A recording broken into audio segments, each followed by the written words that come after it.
తాము పార్టీ మారలేదని బీఆర్ఎస్లోనే కొనసాగుతున్నామంటూ ఫిరాయింపు నోటీసులు అందుకున్న 8 మంది ఎమ్మెల్యేలు స్పీకర్కు వివరణ ఇచ్చినట్టు సమాచారం.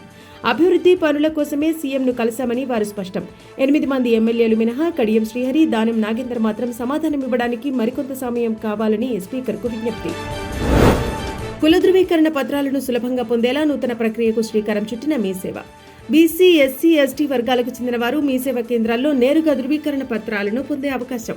అంతకుముందు తహసీల్దార్ ఆమోదం పొందాల్సిన అవసరం ఉన్నందున పనుల్లో జాప్యం ఏర్పడటంతో ఈ మార్పులు చేసినట్టు సమాచారం.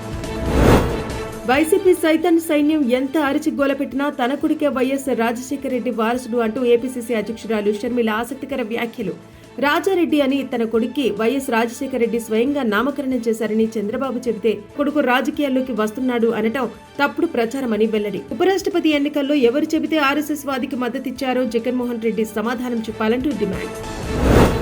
చిత్తూరు, తిరుపతి జిల్లాల్లో పేదలపై వాట్సాప్ వేదికగా మాయాజాలాన్ని సాగిస్తున్న లాటరీ మాఫియా. వీరికి పోలీసుల అండదండలు ఉన్నాయని వస్తున్న ఆరోపణలు. ఈ వ్యవహారంలో అంతిమంగా నష్టపోతున్న పేద మధ్యతరగతి ప్రజలు. మద్యం కుంభకోణంలో కొంత మొత్తాన్ని సునీల్ రెడ్డి విదేశాలకు తరలించారని భావిస్తున్న సిట్ బృందం. ఈయనకు చెందిన కంపెనీలు మరియు పలు ప్రాంతాల్లో నిర్వహించిన సోదాల్లో కీలక డాక్యుమెంట్లు, హార్డ్ డిస్కులు, కంప్యూటర్లను స్వాధీనం చేసుకున్న సిట్ అధికారులు. తాజాగా సునీల్ రెడ్డి డైరెక్టర్గా కొనసాగిన కంపెనీల నుంచి అనుమానాస్పద లావాదేవీలు జరిగినట్టు గుర్తించిన సిట్.